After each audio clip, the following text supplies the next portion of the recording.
बहुत दुखर कथा एवं सूचनार विषय जे आज आउ थे प्रश्न काल विरोधी बिजेडी दल हो हल्ला करी गृह को बंद करिछि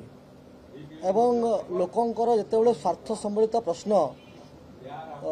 प्रश्नोत्तर जेतेबेले प्रथम थर चलुछि ताको बंद करबा केते यथार्थता लोक विचार करिवे एवं आज जो सेमाने एडजर्नमेंट मोशन देइथिले पोलाभरम इश्यू को लेकिरी सेमाने वरिष्ठ विधायक सब अछंती जानिबा दरकार जे एडजर्नमेंट मोशन रे जो मैटर टी कोर्ट रे सबजुडिस थाए ता उपरे संवैधानिक अधिकार नहीं से ऊपर आलोचना हबो एवं मिछटारे हो हल्ला करिबा प्रश्न काल को बंद करिबा लोकंकर कथा को डिबेट डिस्कशन को न जिबा ए कथा ओडिसावासी निश्चित भाव देखुचंती और तार जवाब देबे देखंतु एटी क्लियरली लिखा आइछि जे motion for adjournment on a matter of public importance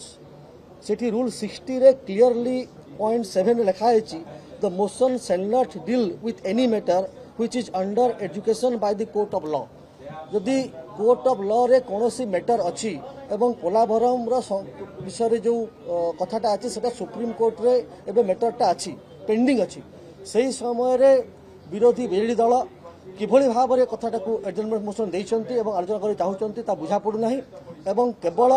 मिछ बहाना करिबा लोकन को भ्रमित करिबा ओडिया लोकन को ठकिबा छडा ताकर किछि काम नाही एवं मु बहुत दुखर सहित एवं निंदा करूची जे एभली करा न जाऊ गृह को ठीक चलिबा को दिया जाऊ एवं प्रश्न काल जोटी ओडिसा रो स्वार्थ सम्मिलित प्रश्न पत्र जो अछि ताकू विरोध न करंतु। धन्यवाद।